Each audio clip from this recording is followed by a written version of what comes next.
Yo, what's good, YouTube? It's Gabriel, this is another Fan TV. Back at you another video. Let the content of this video go ahead, smash that like button. Let the content of this channel go ahead, hit subscribe, man. Ravens training camp daily. This training camp is happening. I'm going to give an update on it.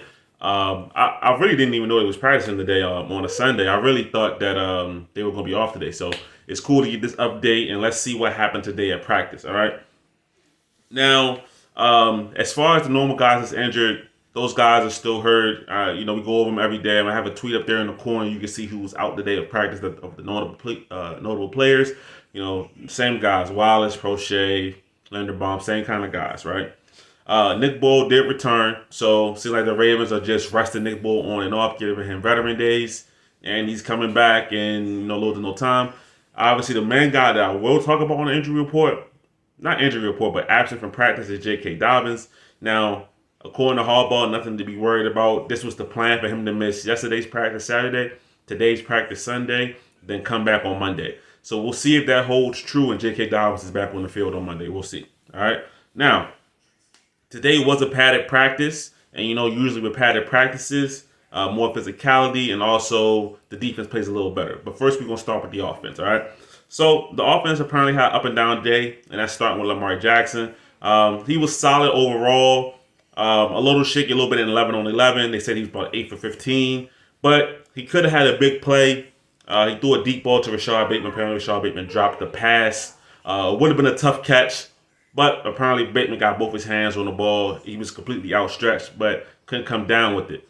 Now, I'm gonna take it from both sides as far as like the defense. Okay, good job, good day.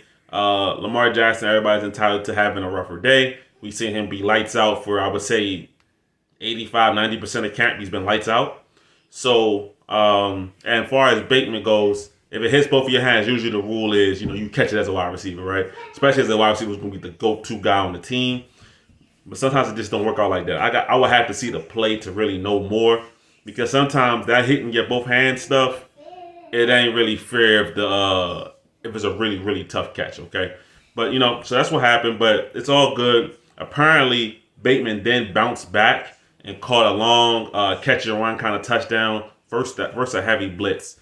Now, obviously, the Ravens were blitzed like crazy last year, and people tried to blame it on the fact that, maybe Lamar can get the ball out of his hands fast enough. When in actuality, I believe it was due to poor offensive line play. Because in 2019, Lamar Jackson was great against the blitz. He was great in empty formations. Anything that might, quote unquote, say he can't handle this, he's already proven that he can handle it and then some. So Bateman being an outlet versus the heavy blitz is what we saw versus Miami. He was the one receiver where it was like they go to Rashad Bateman, they're getting a completion.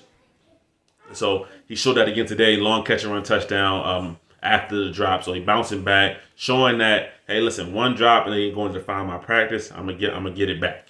All right.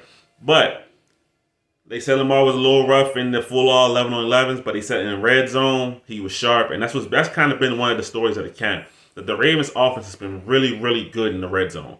And the red zone is so important to get touchdowns and not 3 points. We have Justin Tucker, we love him, but it'd be great that if we get down into that red zone, we don't see Justin Tucker on the field. That we're getting touchdowns, getting in the end zone. Now, we watched the preseason game. We saw Shamar Bridges go up and get it. We see Mark Andrews go up and get it. We saw Isaiah Likely go up and get it, right? Now, I've seen Rashad Bateman in practice go up and get a pass. So that's 4 different guys who could potentially be targets in the red zone. But now we're going to talk about who scored these red zone touchdowns today in practice. They said Benjamin Victor scored one, Rashad Bateman scored one, Mark Andrews would have scored one. They said Mark Andrews caught one kind of at the 2-yard line, and he was near Geno Stone, but Geno Stone probably wouldn't have brought him down. So regardless, the Ravens are adding additional weapons that's going to help the game in the red zone. Because we know that if you get into that red zone and you don't convert touchdowns, only get 3 points, that swings the game heavily. Or you get a turnover and you don't get any points. Either way, it swings the game heavily. And we know that John Harbaugh and the Ravens like to go forward on 4th down. So it could be some very real scenarios where if they don't get this 4th down, it's a turnover on downs that we're leaving the red zone with no points. So having more and more guys that can be weapons and factors in the red zone, vastly important for the Ravens, okay? So, what I take from the offense, a little rough in 11-11, but red zone they got it together and was sharp, so that I'm cool with that. Now, they did do something that was interesting. they did an end of game scenario, right? Where it was 50 seconds left on the clock, one timeout. And they gave every team a chance, first team, second team, third team. And the defense shut it all down. The first team went 4 and out. The second team, one play interception. The third team, one play interception. Now that transitions me right into the defense.